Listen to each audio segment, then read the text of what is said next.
चौथी ढाल में सम्यक ज्ञान और सम्यक चारित्र, इनका वर्णन है।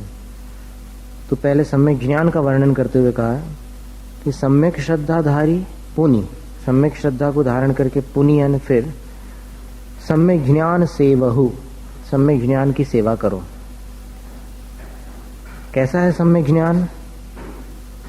तो जो बहुधर्म जुत स्वपर अर्थ, जो बहुत सारे धर्म यानी गुण धर्म से युक्त स्व और पर अर्थ, स्व और पर पदार्थ, स्व पदार्थ यानी अपना जीव द्रव्य और पर पदार्थ यानी बाकी 6 द्रव्य। कैसे? पर पदार्थ बाकी 6 द्रव्य हैं, समझ में आया? स्व पदार्थ में क्या होता है कि अपना जीव भी होता है, बस अपना ही जीव होता है, और पर पदार्थ में 6 द्रव्य होते हैं, क्योंकि अपने जीव को छोड़कर बाकी सारे जीव द्रव्य भी पर पदार्थ है। ये स्पष्ट है? अन्य जितने जीव है अपने जीव से भिन्न, वो अपने लिए पर है कि नहीं? पर है, पर पदार्थ है।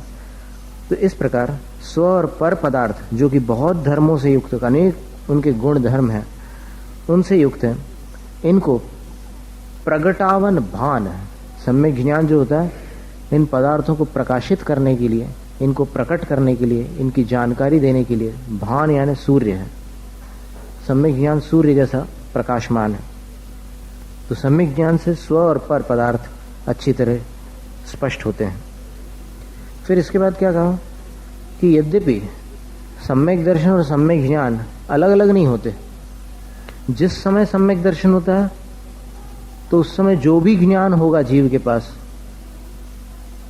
वो उतना ज्ञान भी सम्यक ज्ञान ही कहलाएगा, चाहे वो तिर्यंच गति का कोई प्राणी क्यों ना हो, कुछ पढ़ा लिखा नहीं है, कुछ नहीं जानता, लेकिन फिर भी जितना ज्ञान उसके पास है वो सम्यक ज्ञान की ही कोटि में गिना जाएगा। तो सम्यक दर्शन जैसे ही होता है तो ज्ञान सम्यक हो जाता है।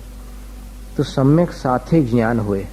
देखो, पै भिन्न आराधो, लेकिन फिर भी इसकी आराधना भिन्न है। सम्यक दर्शन और सम्यक ज्ञान की आराधना पृथक पृथक है। क्यों? क्योंकि दोनों में भेद है, दोनों में भेद है। सम्यक दर्शन और सम्यक ज्ञान, इनके दोनों के लक्षण अलग हैं, और लक्षण अलग है तो फिर वस्तु भी अलग है। और भेद, अबाधित भेद कौन सा है? एक का लक्षण है श्रद्धा। किसका लक्षण है श्रद्धा? सम्यक दर्शन का। और दूसरा जो सम्यक ज्ञान है उसका लक्षण है जानना। ज्ञान ही लिखा ना, तो इसलिए दोनों में भेद अबाधित है, यानी स्पष्ट है। और फिर और कौन सा भेद है तो बता रहे हैं, सम्यक कारण ज्ञान और ज्ञान कारज है सोई। सम्यक दर्शन जो है वो सम्यक ज्ञान का कारण है, और सम्यक ज्ञान जो है वो सम्यक दर्शन का कार्य है। तो कारण और कार्य का भी भेद स्पष्ट है। और युगपत होते हुए, एक साथ होते हुए भी ये कारण कार्य भाव को प्राप्त है। जैसे प्रकाश दीपक ते हुई, दीपक से प्रकाश होता है, लेकिन दीपक पहले होता है और प्रकाश बाद में होता है, ऐसा तो नहीं है। दीपक प्रकाश का कारण, वो जब तक दीपक रहेगा तब तक जलता रहेगा, उसमें से प्रकाश निकलता रहेगा। तो प्रकाश का कारण क्या हुआ? वो प्रज्वलित दीपक। यहां दीपक का तात्पर्य क्या लेना? वो मिट्टी का कोड़िया नहीं, वो दीपक यानी एकदम प्रज्वलित दीपक। दृष्टांत अभी है ना, उस दृष्टांत तो सम्यक ज्ञान आगे मिलेगा, सम्यक दर्शन में आएगा। तो वो दीपक जिस प्रकार प्रकाश का कारण है, लेकिन कारण और कार्य दोनों साथ में है। कारण पहले है और कार्य बाद में है, ऐसा नहीं है। जैसे आपका भोजन आपके सामने है, अब भोजन का कारण क्या है? वो रसोई घर के अंदर जो जो सामान रखे हुए हैं, चूल्हा है और दूसरे जो बर्तन है, लाइटर है, ये सब भोजन के कारण है। लेकिन वो कारण पहले चाहिए और भोजन बाद में बनता है। तो फिर कुछ कार्य ऐसे होते हैं जो कारण के पश्चात होते हैं, और कुछ कार्य ऐसे होते हैं जो कारण के साथ साथ होते हैं। तो यहाँ पर सम्यक दर्शन और सम्यक ज्ञान जो है ये सहवर्ती कारण कार्य है। ठीक है ना? सहवर्ती का अर्थ साथ में वर्तने वाले, जैसे प्रकाश और दीपक है, सूर्य और घाम है, स्पष्ट है। फिर इसके आगे भेद बतलाए, सम्यक ज्ञान के कितने भेद हैं, क्योंकि अब सम्यक ज्ञान की सेवा करनी है, आराधना करनी है, तो आराधना करने के लिए उसके भेद प्रभेद जानकारी में होनी चाहिए ना। तो दो भेद हैं, परोक्ष और प्रत्यक्ष। अब उनमें मति और श्रुत दो जो ज्ञान है परोक्ष, क्योंकि इंद्रिय और मन से उत्पन्न होते हैं।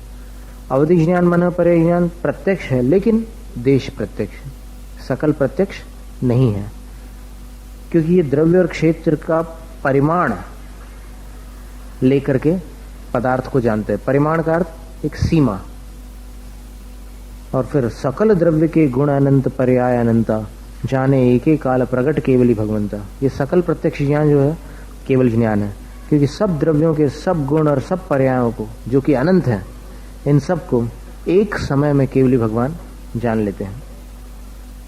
और फिर आगे ज्ञान की महिमा बतलाते हुए क्या कि ज्ञान के समान जगत में कोई दूसरा सुख का कारण नहीं है। और देवता लोग तो अमृत का पान करते हैं, ये ज्ञान, सम्यक ज्ञान परम अमृत है, उत्कृष्ट अमृत है। क्यों? क्योंकि ये जन्म जरा और मरण रूपी व्याधियों को भी नष्ट कर देता है। और यदि सम्यक ज्ञान न हो तो स्पष्ट है कि सम्यक दर्शन भी नहीं है। जिसके पास सम्यक ज्ञान नहीं है उसके पास सम्यक दर्शन भी नहीं है, क्योंकि कार्य कारण के बिना नहीं होता। अब सम्यक ज्ञान रूप कार्य नहीं है तो फिर उसका कारण नहीं है।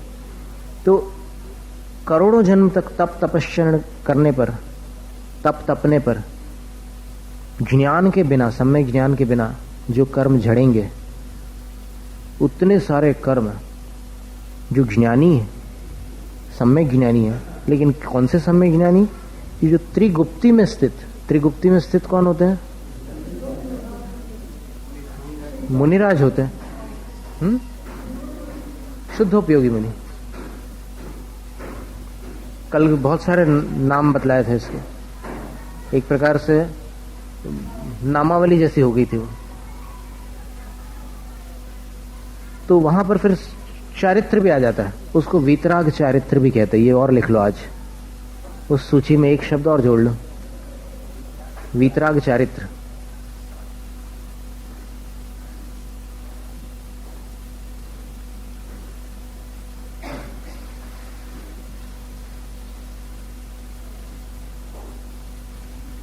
तो जब वीतराग चारित्र को धारण कर लेते हैं ज्ञानी जीव, तो फिर जो अज्ञानी जीव लाखों करोड़ों जन्मों में कर्मों को तप तप करके नष्ट करते हैं, उनको एक सांस में नष्ट कर डालते हैं, छिन्नमाही, एक क्षण में उतने कर्मों को नष्ट कर डालते हैं। कितनी बड़ी बात है। और इस जीव ने यही किया है। अज्ञान अवस्था में, कभी अभव्य दशा में, या फिर कोई भव्य भी मुनि पद को धारण कर ले मिथ्यात्व के साथ, तो अनंत बार मुनि पद धारण करके 9 ग्रैवकों की यात्रा कर ली, लेकिन निज आत्म ज्ञान बिना, यानी वो जो सम्यक ज्ञान है जिसमें निज और पर का भेद स्पष्ट आ जाता है ज्ञान में, उसके बिना सुख लेश न पायो, सुख थोड़ा भी प्राप्त नहीं किया। क्योंकि आध्यात्मिक दृष्टि से देखें तो संसार में जो सुख मिल रहा है अपने को, वो वास्तविक सुख नहीं है, आत्मिक सुख नहीं है, वो इंद्रिय सुख है, पराधीन सुख है, विषय सुख है। तो सच्चा सुख जो है, आत्मा का सुख, वो इसके बिना नहीं प्राप्त होता। अब इसमें फिर ये भी बात बताई थी कि जब अनंत बार मुनि बन चुके हैं तो फिर श्रावक कितनी बार बने होंगे और असंयमी कितनी बार बने होंगे, कोई हिसाब नहीं। माने अनादिकाल से संसार में भटकते हुए इस सम्यक दर्शन, सम्यक ज्ञान के अभाव में ही अपने को सच्चा सुख नहीं मिल सका।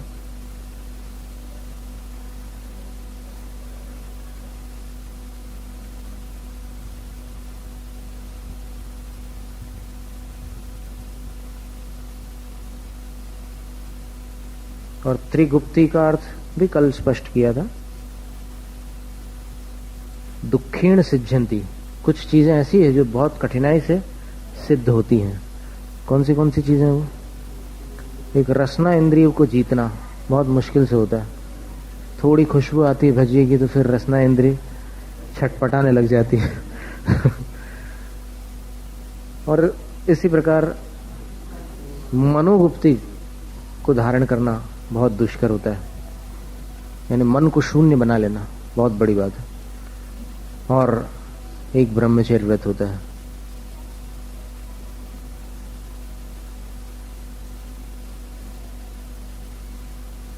अब इसके आगे वाले काव्य में एक प्रेरणा दे रहे हैं। ताते जिनवर कथित तत्व अभ्यास करीजे,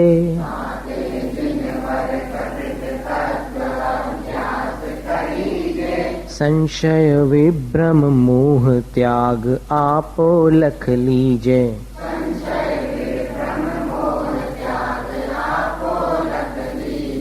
यह मानुष पर जाय सुकुल सुनिवो जिनवानी,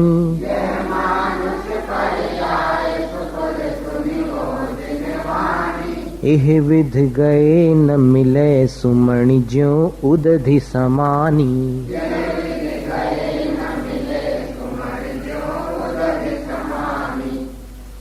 ताते, अब देखो ज्ञान के बिना अनंत बार ग्रहवेग जाने पर भी सुख नहीं मिला, इसलिए कहते हैं कि जिनवर कथित तत्व, जिनवर भगवान ने जो तत्व कहे हैं उनका अभ्यास करीजिए, अभ्यास करो।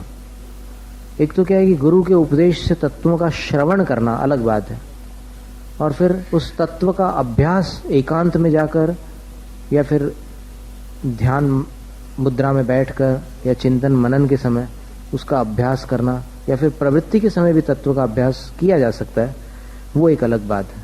तो तत्वों का अभ्यास करना चाहिए। जैसे गुरु ने कहा कि आत्मा देहादि पर भावों, पर पदार्थों से और रागादि पर भावों से, देहादि पर पदार्थों से और रागादि पर भावों से आत्मा का स्वरूप भिन्न है। आत्मा चैतन्य स्वरूपी है। आत्मा रागी हो जाता है, लेकिन रागी होना इसका शुद्ध स्वभाव नहीं है। ये जब पर द्रव्य का संबंध होता है तब मिश्रण से ऐसी दशा बनती है, जिसको आचार्य अमृतचंद स्वामी ने समयसार ग्रंथ में चिदाभास कहा है। चित्त तो शुद्ध आत्मा है, और अचित जो है ये उद्गल आदि जड़ द्रव्य है, अचेतन। लेकिन ये राग क्या वस्तु है? राग को चेतन कहोगे या अचेतन कहोगे?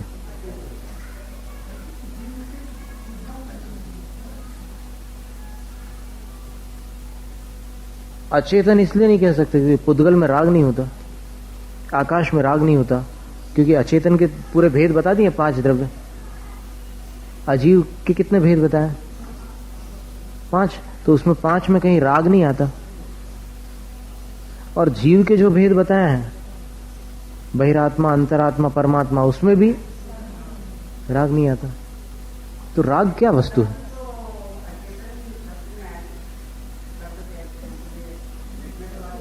कौन सा? शब्द की बात नहीं चल रही यहां पर, तो राग भाव की बात है। राग भाव चेतन है या अचेतन है?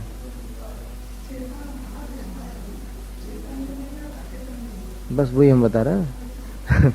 वही बात अमृतचंद स्वामी ने कही कि ये चिदाभास है।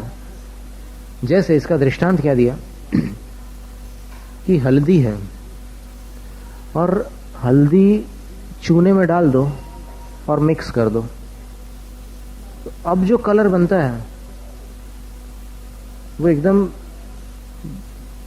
लाल जैसा रंग हो जाता है, थोड़ा पिंकिश रेड होता है, उस प्रकार का रंग बन जाता है। अब ये रंग किसका है? ये रंग आप हल्दी का रंग बोल सकते हैं, चूने का बोल सकते हैं? नहीं। इसी प्रकार ये जो राग भाव है, ये जीव और अजीव के मेल से बन रहा है, इसलिए राग शुद्ध भाव नहीं है। आए समझ में? शुद्ध किसको कहते हैं? चूने के सफेद रंग को और हल्दी के पीले रंग को, लेकिन दोनों के मिक्स रंग को शुद्ध नहीं कहते। इसी प्रकार जीव और अजीव के ये मिक्स भाव है। जीव और अजीव के मेल होने पर कर्म परमाणुओं का जब उदय होता है, तब जीव के अंदर ये विकारी भाव प्रकट होता है। इसलिए इसको चिदाभास कहा। शुद्ध चित्त भी नहीं कहा और शुद्ध अचित भी नहीं कहा, चिदाभास कहा। तो तत्व का अभ्यास कैसे करना? तत्व का अभ्यास ऐसे करना, जैसे ये बात अपनी अभी सुनी और आप दृष्टांत के द्वारा समझ भी गए। अब क्या करना है कि जब अपने अंदर राग भाव होता है तब ये देखना है कि किस पर द्रव्य के कारण मुझे राग हो रहा है। कोई नौकर्म होगा और अंदर से कोई कर्म का उदय होगा, इसके सिवा तो कोई तीसरी चीज तो चाहिए नहीं। वहां एक कोई नौकर्म चाहिए जिसके प्रति आप राग कर रहे हो, और फिर वो राग अगर कर्मों का उदय ना हो तो फिर नौकर्म आने पर भी राग नहीं होता। जैसे 11वें गुण स्थानवर्ती मुनि है सुकुमाल स्वामी, उनको शालिनी खा रही है लेकिन फिर भी वो वीतराग है। वो क्यों? क्योंकि शालिनी का खाना ये एक नौकर्म है, पर उनके अंदर कषाय का उदय रूप कर्म तो है नहीं, इसलिए फिर उनके अंदर रागादि भाव, विकारी भाव नहीं होता। अब राग कहने से राग के साथ द्वेष है, मोह है, और सब सम्मिलित कर लो, पूरे उसकी फैमिली है बहुत बड़ी। मोहिनी का पूरा 28 का परिवार है। मोहिनी कर्म है ना, मोहिनी कर्म के कितने भेद है? 28 भेद है।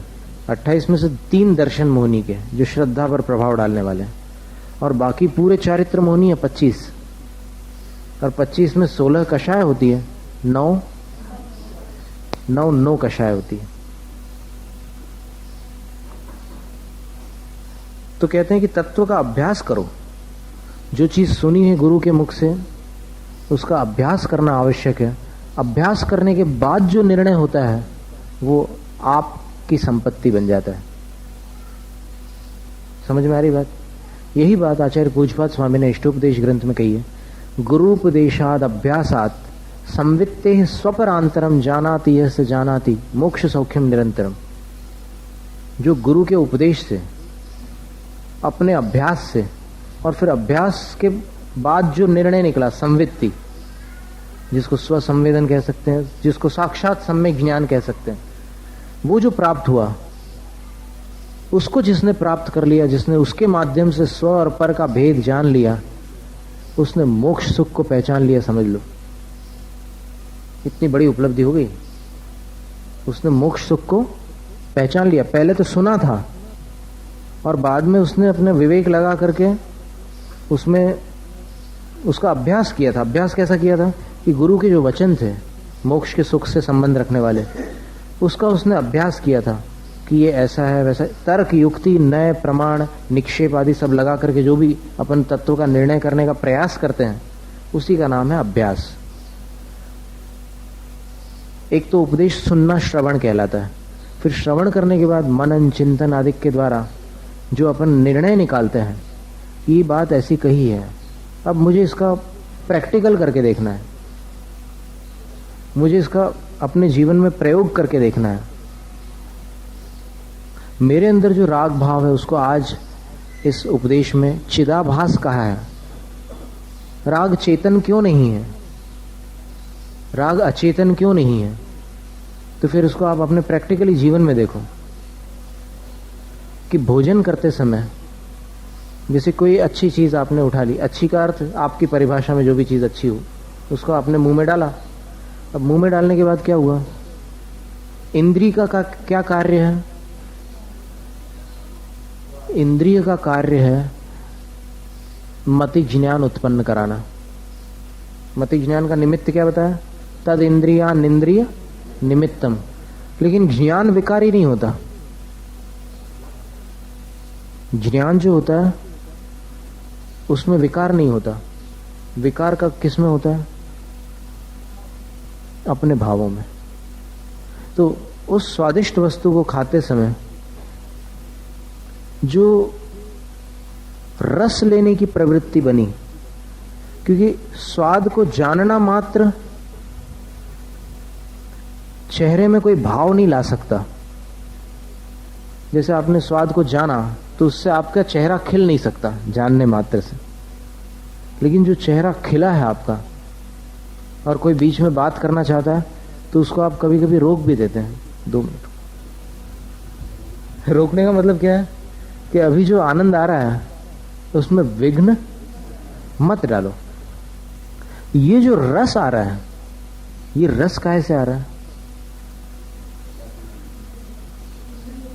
रस का ज्ञान रसना इंद्रिय से हुआ, लेकिन इसमें जो सुख की परिकल्पना हो रही है वो राग के कारण होती है। साथ में साता वेदनी का भी उदय आवश्यक है, क्योंकि साता वेदनी आलंबन है, लेकिन मोह के बिना ये अच्छा बुरा ऐसा विभाग बनता नहीं। किसी पदार्थ को मोह के सिवाय कोई भी अच्छा या बुरा नहीं बनाता।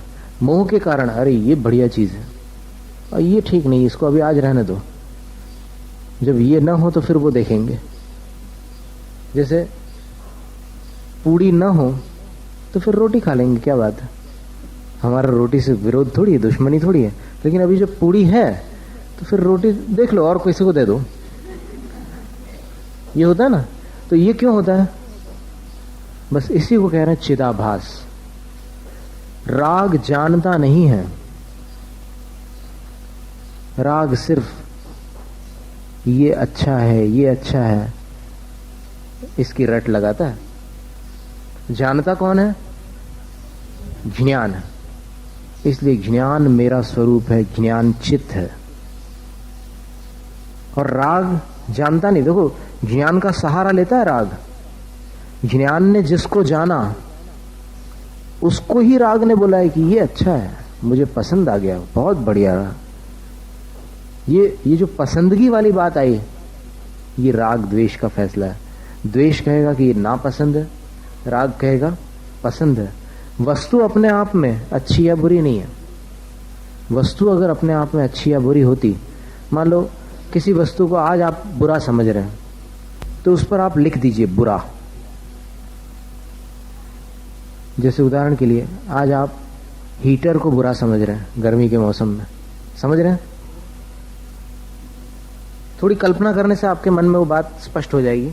जैसे हीटर है, उसकी कल्पना करो आपके यहाँ अगर कोई हीटर चालू कर दे खिड़कियां बंद करके, कैसा लगेगा आपको? अच्छा कि बुरा? बुरा लगेगा ना। बस उसके ऊपर बुरा लिख दीजिए। और ठंड का मौसम आने पर वही हीटर, अब पूछो अपने मन से, अब बुरा है क्या?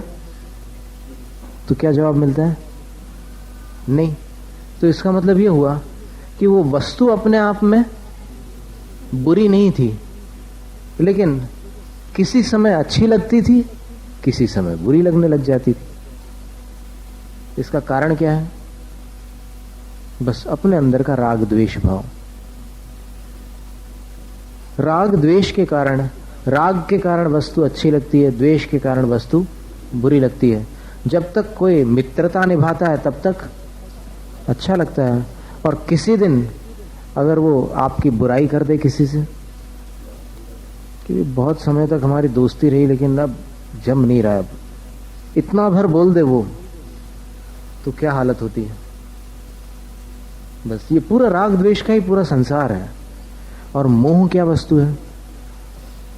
मोह उस वस्तु को कहते हैं कि जो राग द्वेष में, शरीर में और आत्मा में क्या फर्क है, ये विवेक जागृत नहीं होने देता। यानी अविवेक को बनाए रखने वाला तत्व जो है उसका नाम है मोह। मोह उसको कहते हैं जो जीव को भ्रम में डाले रखता है। डेल्यूजन, अंग्रेजी में उसको डेल्यूजन बोलते हैं। भ्रांति पैदा कर देता है। जो नहीं है वो उसको है लगता है, और जो है वो उसको लगता है नहीं है। ये भ्रांति। तो इसलिए कहते हैं कि सम्यक ज्ञान का सेवन करो और जिनवर भगवान द्वारा कथित तत्व का अभ्यास करो। अभ्यास, अभी एक उदाहरण हमने राग के अभ्यास का, कैसे राग को समझने का अभ्यास कैसे करोगे कि राग चेतन नहीं है। जब भी राग हो तब देखना, अपने अंदर झांक करके देखना कि क्या ये राग पदार्थ को जान रहा है। तो अंदर से आपको जवाब मिलेगा कि नहीं, जान तो ज्ञान रहा है। फिर ये राग क्या कर रहा है? तो राग उसके प्रति आकर्षण उत्पन्न कर रहा है, उसके प्रति लगाव पैदा कर रहा है, उसको इष्ट बतला रहा है। और ज्ञान क्या करता है? ज्ञान जानता मात्र है। इसलिए यदि ज्ञान निर्विकार हो जाए, राग द्वेष मोह से रहित हो जाए, तो बहुत जल्दी जीव का कल्याण हो जाता है। जानने के लिए 3 लोक है। केवल ज्ञान हो जाए तो क्षण मात्र में तीनों लोग जान लिए जाते हैं, लेकिन केवल ज्ञान 3 को जीते बिना नहीं होता। जानने को 3 लोक, जीतने को 3 दोष। कौन से 3 दोष? राग, द्वेष और मोह। और जो मिथ्या ज्ञान होता है, मिथ्या ज्ञान में भी 3 प्रकार के दोष बताए गए हैं। वो 3 दोष जो है वो भाव से संबंधित नहीं है, किंतु वो 3 दोष हैं: संशय, विभ्रम और मोह। मोह का तात्पर्य यहां पर विमोह है। अब संशय का अर्थ क्या होता है? जैसे जिनेंद्र भगवान ने 7 तत्व बतलाए, जीव, अजीव, आश्रव, वन, संवर, निर्जरा, मोक्ष, अथवा 6 द्रव्यों का उपदेश दिया। तो 6 द्रव्यों में जीव, पुद्गल, धर्म, अधर्म, आकाश, काल, ये 6 द्रव्यों का उपदेश दिया। अब इसमें क्या होता है कि जिस जीव के अंदर मिथ्या ज्ञान है उसमें संशय भी होता है, विभ्रम भी होता है और विमोह भी होता है। संशय कैसा होता है कि ये जीव द्रव्य है या नहीं, कुछ दिखता तो नहीं। डॉक्टरों ने कितनी सर्जरीज कर ली और हर पुर्जा, शरीर के एक एक हिस्से को ऑपरेशन कर करके अलग कर दिया, लेकिन कोई जीव नहीं निकला उसमें से। और अच्छे अच्छे यंत्रों में भी कभी जीव पकड़ में नहीं आया। है कि नहीं जीव द्रव्य? क्या पता, लोग बोलते जरूर हैं कि है, पर है या नहीं है अपन तो डाउट में है।